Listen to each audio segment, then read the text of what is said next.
That can then sometimes be useful as well when you're moving on to the next part. So when you're looking at that song, just having a real good talk about what it is that you notice in. So in this way, why have we got this song for the ch ch ch? Oh, I see. Well, trains, they go choo choo, don't they? Using that sound. They're also chugging is that way where that the way that train is moving, and when we've got our action as well, then it shows the way that we do the sound. So again, it's that sort of kinesthetic as well, because we're moving our body to make the sound, and it's another way of learning it. Often quite a lot of the children, if they can't remember the sound, when you do your review, if you do the action, they go, oh yes, I know what it is. So it's given different ways to learn as well. So singing the song is very useful. You'll see as well the in the top right hand corner it shows you what the action is, so that's quite useful if your child's listening to some of them. So this is still in the teach section now, so we're then thinking about, okay, so we've looked at, we've got a new digraph. What letters can you see within the digraph? What do we know about these already? So okay, so we know about a k, k, k for a curly caterpillar, don't we? And we know as well, because we've learnt the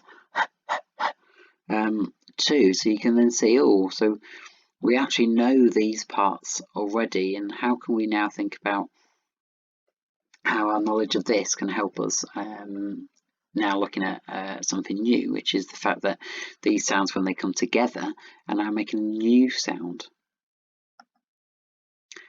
Now you can see that I'm moving on to the practice part. So now we've got that idea of what that new sound is, and now we're thinking about how we can look at it in different ways, in different contexts.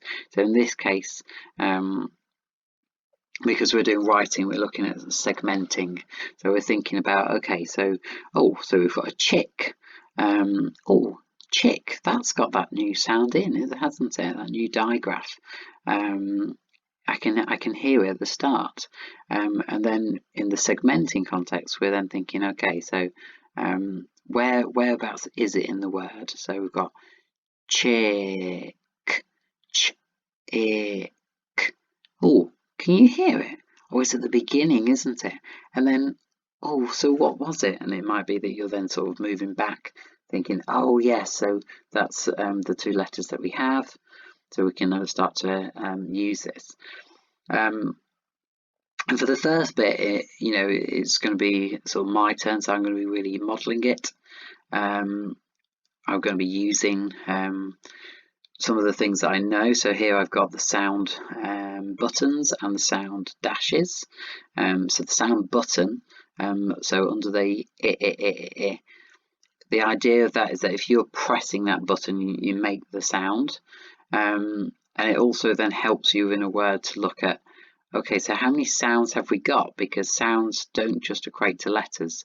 So just because there's 5 letters in this word doesn't mean that we have 5 sounds. So we've actually got a ch, I, k. So we've got 3 sounds, and we can see that they're presented or represented by a digraph, and then a single sound and another digraph. So again, another word. So we've got chop. So again, this is a chance where maybe we could be doing it all together. And then again, now it's much more about, okay, so your turn now. So what's this? Chip. So you know how to segment. I've taught you that. See if you can have a try at segmenting. The final challenge, so this is now the apply section. So you can see that this bit and this one, I've put on for the apply section some ideas, because depending where your child is currently feeling comfortable at within their own attainment might depend on the way that the level of the challenge that we're looking to give them. So it might well be that an appropriate step would be that they could have a go at applying their understanding of how to write this new grapheme in some different contexts. So for instance, doing the ch ch ch sound. They could be writing it in mud, they could be writing it in ice, because of the the current weather that we've had. Or they could use gel pens or chalk or shower gel or whatever it is, really, just something often that is a fun media to use, or if not, of course, they're always welcome to use just a pen and pencil as a too. And so that is very much at the digraph level. Thinking then about word level, it's then starting to begin to build a sentence. There might be more of a caption or a few words coming together. Sometimes something to note here that obviously because of the stage that your child's at with their phonics, some of the sentences that they're writing, they might not really necessarily be grammatically correct, or they might not necessarily make full sense, but in phonics what we're trying to do is apply the understanding of where your child is at, so that really doesn't matter too much at this stage. So something like it can chug, that's not really the best sentence that you could construct, but it's actually a sentence that your child can access, because phonetically we've looked at can, and then chug is the learning that a word that we could look at our learning today. So that's much more important, rather than trying to write something that is maybe a bit more of a elaborate sentence at this stage. Also, it could be that you're challenging your child to come up with their own sentence too. So this one is more elaborate. So you've got the train can go choo choo. Now obviously one thing to note about something like this, so train, now that word I have not yet taught your child, just because we've not got to that stage yet. The skills they would need to be able to write that word, it would be very, very impressive if they were able to write that one independently. I wouldn't expect them to, but it might well be that in that section that you could always model or even write that word for them. So you could write train, but they could do all the other parts. Or again, I haven't actually taught the oo or the sound, so the double O. So again, it might be that you're giving them a little bit of help, say with that bit. But that's quite an interesting point to raise. And finally, it's about thinking about, the reason this is an apply section is because we're looking to see if we can